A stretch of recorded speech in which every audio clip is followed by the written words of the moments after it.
Bonjour Christian. Bonjour. Quel Bonjour plaisir tout de le te monde. retrouver. À Bonjour. chaque fois, c'est un plaisir. Alors tu sais que les vidéos ont un super succès. Tant mieux, tant mieux. Génial, parce qu'on a des Tant mieux. commentaires et ça s'installe. Pour permettre, pour t'encourager aussi, ça serait sympa qu'on ait des pouces et des abonnements. La chaîne monte, elle monte, elle monte, elle monte.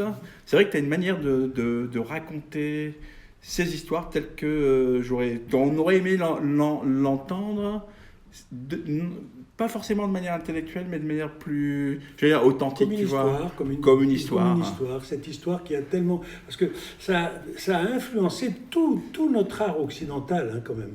Ah, C'est incroyable. En fait, il y a une sensibilité. Bien sûr. Il y a une spiritualité, il y a... Tout notre art occidental a été influencé. Toute la filmographie américaine, elle a été... D'ailleurs,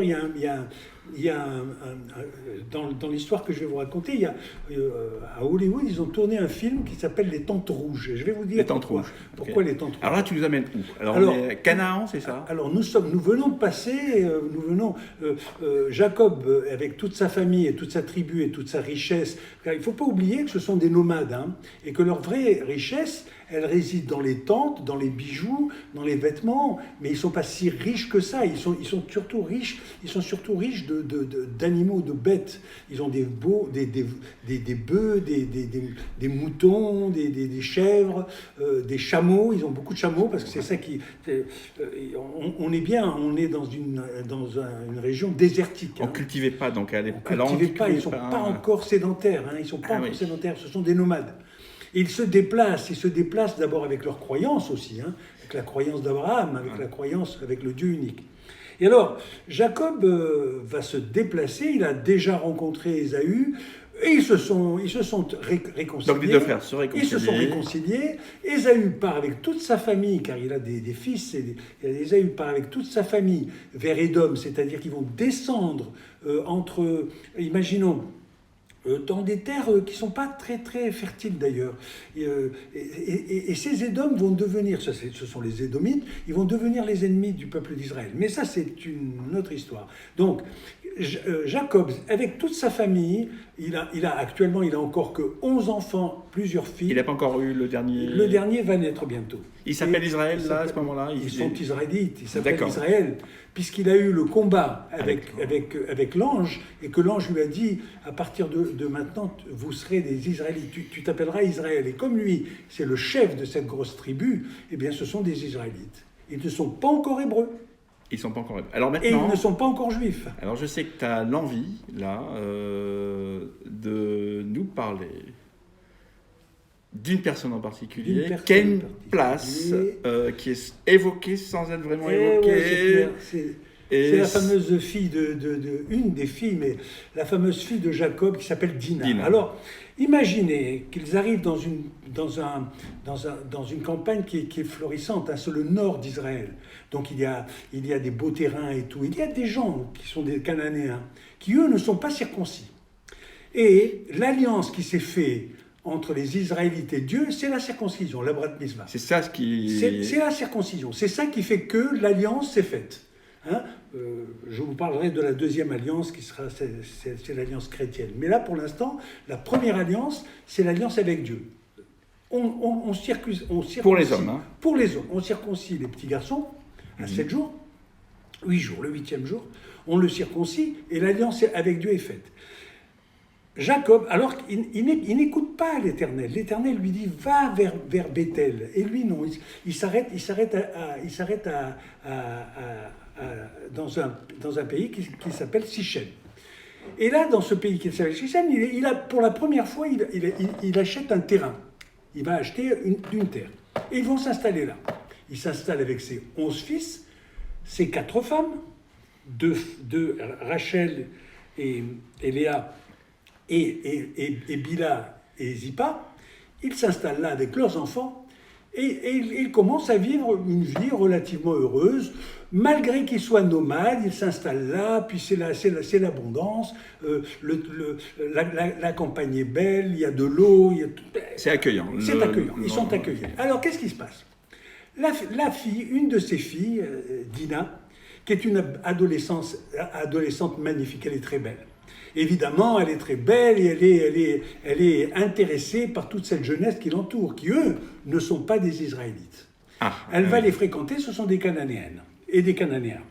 Elle va les fréquenter, ils vont se voir, elles vont rire ensemble, elles vont jouer ensemble, et elle oublie complètement les préceptes de son père Jacob, qui lui avait dit « Attention, nous sommes porteurs d'une promesse ». La fameuse promesse d'Abraham. Nous sommes porteurs de cette promesse. Mais elle est adolescente, elle est belle, elle est accueillie parmi toute cette jeunesse qui est là. Et il y a, entre autres, un prince, le prince de cette région qui s'appelle Sichem, justement. La région de Sichem, le père de Sichem. Et lui jette son dévolu sur cette jolie fille. Elle est gaie, elle danse, elle chante. Et là, il va non seulement essayer de la séduire, mais la séquestrer et la violer. Aïe, aïe, aïe. Donc il la séquestre. Il la séquestre et il la viole. Et là, il est tombé amoureux d'elle. Et il va voir son père à mort, le père de Sichem à mort. Il va le voir, il a dit, écoute, mon père, je viens de faire une énorme bêtise.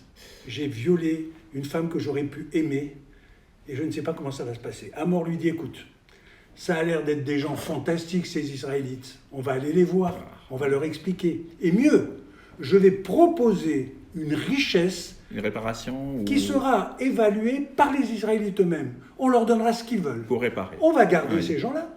On va se marier avec eux. Et pourquoi pas se mélanger. Jacob, quand il apprend hésitant. Quand il apprend ça, d'abord il se met en colère. Il se met en colère, mais il dit pas grand-chose. Alors justement, c'est un symbole. Pourquoi se rebelle-t-il pas? On ne sait pas. Il ne se rebelle pas. On vient de violer sa fille, mais on la demande en mariage, mais on dit que si il accepte le mariage avec Sichem, le prince, on donnera toutes les richesses qui sont nécessaires. On revient inconsciemment aussi au vœu de pardon, on va dire, à la valeur du pardon. Le blanc et le noir. Le blanc et le noir. Que nous connaissons bien. Et parfois la vie vient nous tester dans nos... Complètement d'accord. Dans nos certitudes, ou dans nos engagements, ou dans nos vœux. Et là, il faut pardonner. Cette histoire, c'est ça. C'est-à-dire essayer de pardonner à quelqu'un qui vous a offensé. Eh oui. Vous savez bien qu'on va retrouver ça dans le christianisme. On le retrouve partout. Partout. Pardonner. Alors, ça ne va pas se passer comme ça. Parce que quand les deux frères Siméon et Lévi rentrent des champs. Alors les frères de Dina. Les frères aînés. Il y a Ruben, Siméon et Lévi. Siméon et Lévi rentrent des champs. Et là, ils apprennent qu'on a violé leur fille et qu'on l'a séquestrée. Leur sœur. Leur sœur. Donc quel père? Jacob est le père. Oui. Siméon et Lévi, c'est les frères. Et ils apprennent qu'on a violé leur sœur, et là, ça ne se passe pas comme ça. Ils vont voir leur père, et ils disent, comment? On ne dit rien? Non, mais vous savez, on va arranger les choses. Regardez tous ces symboles. On va arranger les choses. Et Siméon et Lévi disent non. Mais ils vont faire un coup de vis. Ils vont dire, écoutez, on veut bien vous laisser notre fille, mais il faut que vous soyez circoncis. Notre sœur, mais Notre sœur. On veut bien nous laisser notre fille et notre sœur, n'est-ce pas? Jacob dit notre fille et les frères disent notre sœur. On veut bien nous laisser une de nos filles, mais vous allez vous circoncire. La condition. Il les laisse se circoncire, et là, pendant qu'ils sont circoncis, quand même, ils sont tous adultes, et ça fait mal, c'est dur, ils sont donc affaiblis. Et là, Siméon et Lévi, probablement avec d'autres hommes de la tribu, massacrent tout le monde. En particulier les hommes et les jeunes hommes. Et ils emportent avec eux les femmes et les enfants de cette tribu. Là, il se passe quand même quelque chose de terrible. Imaginez, c'est une belle campagne, les gens vivaient heureux, et là, il y a un drame qui se passe. Mais regardez bien pourquoi le peuple nomade d'Israël s'en prend à des gens qui sont incirconcis. Et là, posons-nous des questions. Vous n'êtes pas vous n'êtes pas le peuple élu, donc nous vous condamnons. Jacob a une peur terrible de ça. Il dit, écoutez, les garçons, c'est bien, vous avez vengé notre fille, mais est-ce qu'on peut rester là? Et là, l'Éternel lui parle et lui dit, tu sais, Jacob, je t'avais dit d'aller à Béthel. Pourquoi tu n'es pas allé à Béthel? Pourquoi tu n'es pas allé à Béthel? Pourquoi tu ne m'as pas écouté? Encore une fois, toujours la parole de Dieu, le libre arbitre. Libre arbitre. Jacob, tu vas payer pour ça. Et tu vas payer. Et à ce moment-là, il prend toute sa famille, avec ses biens, avec parce que, ne l'oublions pas, leurs biens, c'est des tentes, des mâles, ils ne sont pas propriétaires terriens. Il existait, à l'intérieur de cette tribu, il existait une tente qu'on appelait la tente rouge. Et dans cette tente, il y avait les femmes qui se réunissaient. Et les femmes se parlaient. Un endroit secret. C'était un endroit secret. Les hommes n'avaient pas voilà. Accès ils ne rentraient pas dans ces tentes. Les femmes parlaient entre elles, parlaient de leurs filles, parlaient de leurs amours, parlaient de leur mariage, parlaient de leurs querelles avec leurs maris, entre elles. Et ça ne sortait pas de la tente rouge. Et dans la tente rouge, on dit c'est pas possible. On ne peut pas marier Dina à ces gens qui sont incirconcis et qui n'ont rien à voir avec le peuple. Et ça, c'est les femmes qui décident. C'est tout le monde. Toute la tribu décide. En fait, il y a un consensus. Et Jacob, pour ne pas aller, parce qu'il dit, à un moment, il dit, mais on va nous en vouloir, ils vont se retourner contre nous. Là, actuellement, ils sont affaiblis, parce qu'ils viennent d'être circoncis, donc ils sont affaiblis. Mais quand ils vont reprendre leurs armes, ils vont nous retomber dessus, parce que n'oublions pas que Hamor, le père de Sichem, le prince, était venu voir en demandant, vous allez nous donner vos filles, et nous on donnera les vôtres, on se mariera ensemble, et on fera un grand peuple. Mais non. Ils n'ont pas voulu se mélanger. Non, déjà. Parce que la promesse d'Abraham, c'est la promesse de faire un peuple circoncis et unique. Au départ. Donc au départ. Souvenez-vous, on avait déjà Ésaü qui est parti vers Édom. Et là, ces gens de Sichem vont rester là. Ils vont s'installer. La région de Sichem, c'est le haut de la Cisjordanie. C'est le haut d'Israël, c'est le nord d'Israël.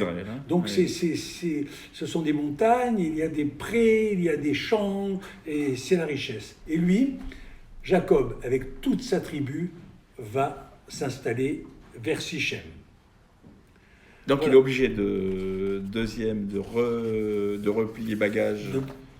De revenir à Béthel. Tel que c'était prévu. Comme c'était prévu, comme l'Éternel l'avait prévu. Alors, je ne sais pas si vous vous souvenez, mais Dan et Dina, c'est le nom, c'est justice. Justice. Donc, voilà. Donc, ils arrivent donc à Béthel, et à Béthel, Rachel, qui était enceinte, va accoucher de Benjamin. Et au moment de la mort de Rachel, parce que Rachel, en accouchant, elle va mourir, et il va sortir le dernier fils, le 12e, c'est Benjamin, et on va enterrer Rachel. Jacob sera extrêmement malheureux. En même temps, d'ailleurs, il y a aussi la mort d'Isaac le père. Isaac, il a 180 ans. Évidemment, il a 180 ans, mais je vous avais raconté l'histoire des nombres. 180 ans, ça parle. Ok. Alors peut-être qu'à l'époque, on vivait 180 ans. Et là, il s'installe à Béthel. Et Ésaü s'est installé à Édom, et le peuple, les Israélites, s'installent à Béthel. Et là, recommence une autre histoire. Voilà l'histoire de Dina. Il faut bien la prendre, cette histoire, comme quelque chose, c'est très profond. Vous savez, pendant 3000 ans, on a fait la différence entre les gens circoncis et les gens non circoncis, ce qui les a mis les uns contre les autres, c'est terrible. Tu n'es pas circoncis, donc tu ne fais pas partie de la première alliance. La deuxième alliance, je vous en parlerai plus tard. Voilà l'histoire de Dina. Alors on n'en parle pas c'est une histoire qui est écrite dans la Bible. Elle est écrite dans la Bible, Bien elle sûr. est moins évoquée. Oui, parce qu'elle n'est pas... Pour moi, elle a été importante parce que c'est bien la différence entre le peuple circoncis et le peuple pas circoncis. Et surtout la désobéissance à l'Éternel, puisque l'Éternel lui avait dit « Va à Béthel ». Va à Béthel, qui toi-même avait consacré un rocher. Béthel, c'est la maison de Dieu. Elle, c'est Dieu, et Beth, c'est la maison. Alors, je vais te poser une question, parce que là, je suis très curieux. Et ça, c'est dans mes réflexions ésotériques et autres. C'est cette tente rouge, voilà, qui est...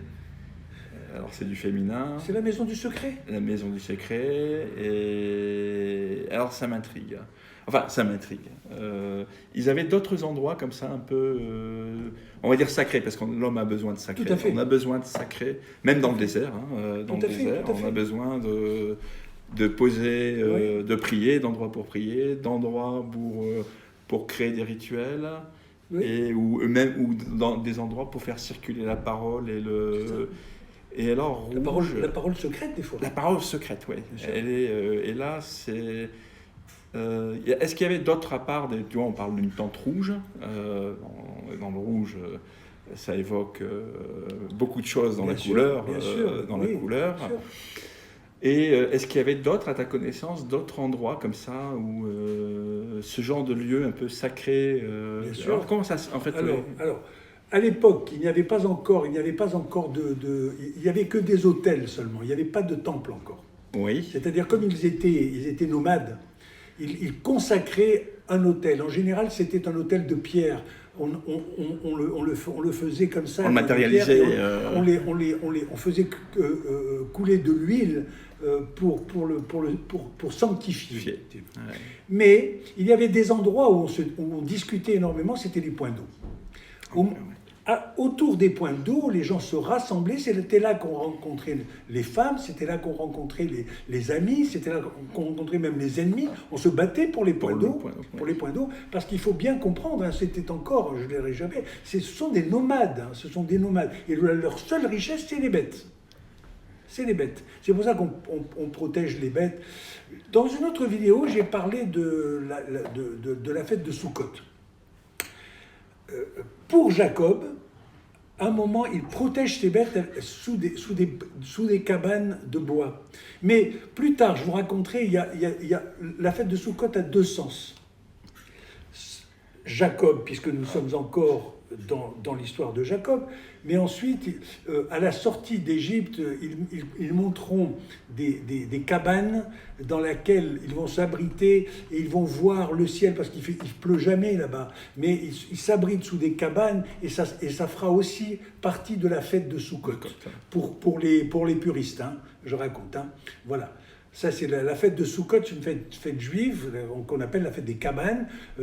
Une fois l'an, les familles juives montent des cabanes, évidemment symboliques, et on se met sous les cabanes et on regarde le ciel.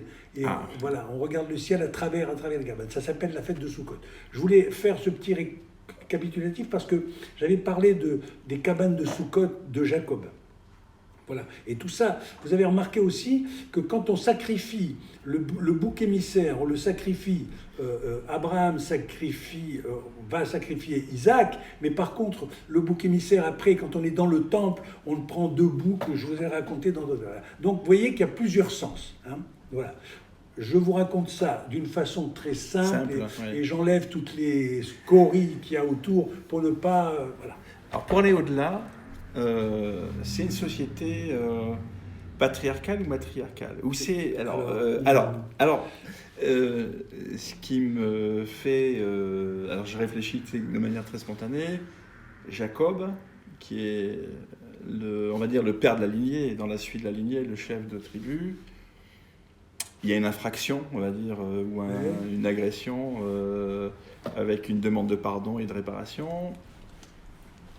Et je comprends que les fils s'en mêlent. Donc là,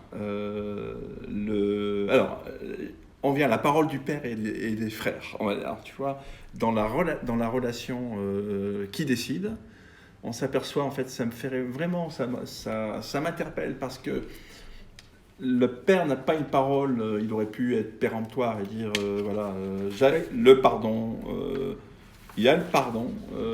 Ben oui, mais il ne l'a pas fait. Et il ne l'a pas fait.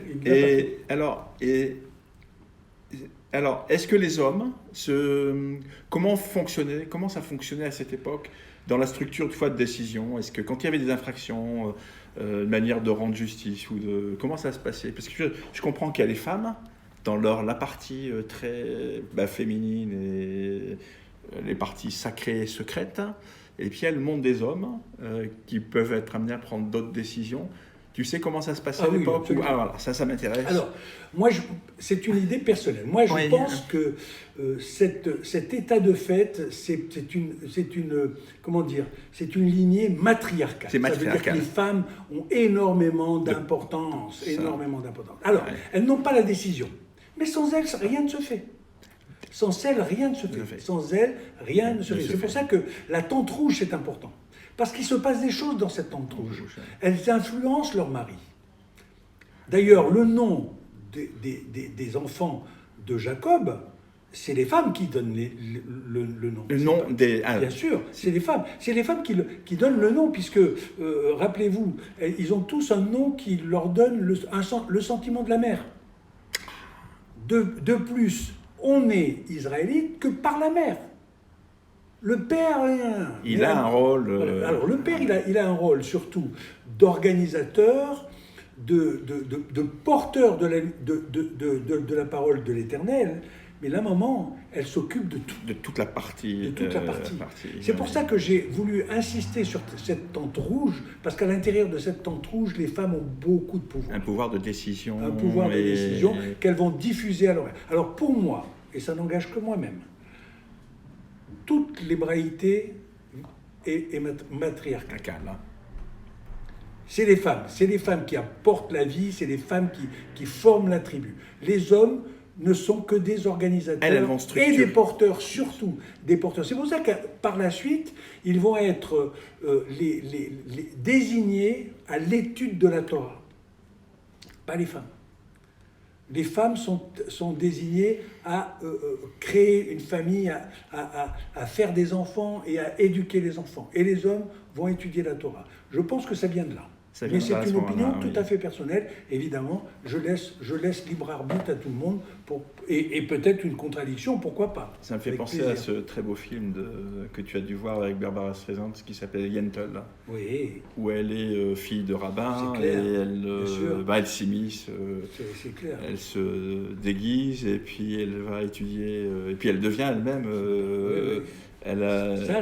Sage. Voilà. Il y a actuellement une rabbine, on va dire, un rabbin femme qui est absolument formidable. Ah, je l'aime beaucoup. Elle est d'une intelligence et d'une... remarquable. Elle n'est pas toujours appréciée par les gens qui... Eh oui, parce qu'on défait un petit peu la tradition. Oui, mais elle, à partir... Oui, moi je l'ai entendu dans une émission de télé il y a un certain temps, je ne la connaissais pas. Et elle a une manière d'aborder les choses, c'est d'une justesse intelligence remarquable. Elle a une analyse philosophique parce qu'elle a parfaitement compris que tous ces textes nous ont tellement tous influencés, nous les Occidentaux. Oui. Et encore une fois, les judéo-chrétiens et même l'islam. C'est terrible combien ça a influencé. Donc, pour revenir à l'histoire de Dina, c'est vrai que c'est une histoire de viol. Et là, je vous ai sorti une phrase qui a été... Alors, la phrase cadeau, c'est vrai que... oui, donc je l'ai sorti de Salomon. Un viol ne cible pas uniquement le corps, les violences ne prennent pas toujours une forme visible, mais quelquefois, il fait couler le sang. Le crime comporte son propre châtiment. Je répète, un viol ne cible pas uniquement le corps, les violences ne prennent pas toujours une forme visible, mais quelquefois, il fait couler le sang, c'est ce qui s'est passé dans cette histoire. Le crime comporte son propre châtiment, c'est-à-dire qu'il y a un moment, où on va se punir soi-même. Et qu'est-ce qui se passe après la mort pour ceux qui croient à la réincarnation Incarnation, et à la vie après la mort, le crime comporte son propre châtiment, c'est-à-dire qu'on se punit soi-même. Soi-même, qui active la loi, la loi du karma, entre guillemets. C'est clair. Voilà la belle histoire de Dina qui, moi, m'a complètement... c'est drôle parce qu'on n'en entend pas parler. Là, il va se passer quelque chose, c'est qu'ils vont s'installer définitivement sur Canaan. Et après, je vous raconterai l'histoire de Joseph, c'est-à-dire un des fils. À la prochaine vidéo, ça sera l'histoire de Joseph qui va être négocié avec des marchands. Voilà, et on va l'emporter vers... alors là, c'est une très belle histoire. Là encore, il y a eu des films à grand spectacle. Épique. Il y a eu des films formidables. Et ce fameux Joseph. Alors, souvenez-vous bien, je répète, Jacob a eu 12 fils. Mais un des fils aura 2 autres fils qui nous donnera... Ça sera à la prochaine... C'est Joseph qui aura 2 fils et ça va faire 14 tribus. Donc il y a donc 2 tribus. Il y a 2 tribus qui vont sortir de Joseph. 2 tribus. Voilà. Je vous dirai les noms après. Alors, écoute, ça m'a fait très plaisir de... J'espère que cette histoire, je tenais à la raconter parce que d'abord, je l'imagine, cette belle Dina, elle est belle, elle est adolescente, elle donne envie. Et lui, Sichem, cet imbécile qui est un grand prince et qui croit avoir, et ça donne réponse, qui croit avoir le pouvoir, il la viole, alors que c'était tellement facile de la séduire et l'amour aurait fait le reste. Parce qu'elle s'attache à Sichem, elle s'y attache parce que c'est un bel homme, parce qu'il est riche, parce qu'il est prince. Toutes les femmes de est-ce que le père aurait accepté le mariage? Alors ça, c'est la question. Il y a toute cette histoire. Il y a tout est-ce qu'on serait ce qu'on est là s'il avait accepté le mariage? La vie est tellement compliquée. Elle est tellement compliquée et heureusement d'ailleurs. Je tenais à raconter cette histoire parce qu'aujourd'hui nous vivons dans un monde où le viol est devenu quelque chose de... Je pense qu'il a toujours existé, mais aujourd'hui, moi personnellement, ça me choque énormément. Donc je tenais à raconter cette histoire parce que de tout temps, ça a toujours existé. C'est une arme. Les soldats, quand ils arrivaient dans une ville, ils violaient les femmes. Et voilà pourquoi la pureté des races, on peut se poser la question parce que voilà. C'est toujours un drame, c'est des affaires. Voilà l'histoire de Dina. Et imaginez donc que ces gens se sont installés à Bethel. Donc retour 10 km de Jérusalem à peu près. Ok, alors on va en rester là, on vous embrasse tous. Voilà.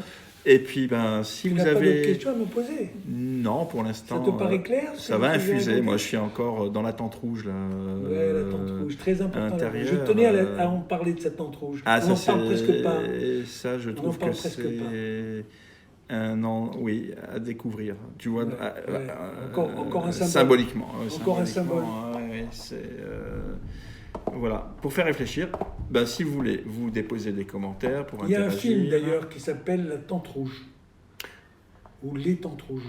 C'est un film américain. Qui parle de cette histoire. Alors, c'est rare. Oui, on n'a pas parlé beaucoup de Dina. Personne n'en parle. Moi, je la connaissais parce que je la trouve très belle et que notre fameux rabbin Raymond, il m'en avait parlé. Il m'en avait parlé quand j'étais tout petit et moi, ça m'avait travaillé cette histoire de tente rouge. Voilà, et il m'avait dit que elle avait été violée, mais petit garçon, je ne savais pas trop ce que ça veut dire. Je ne savais pas trop ce que c'était violer. Voilà. Voilà mes amis. Bye bye. À bientôt. Et à la prochaine.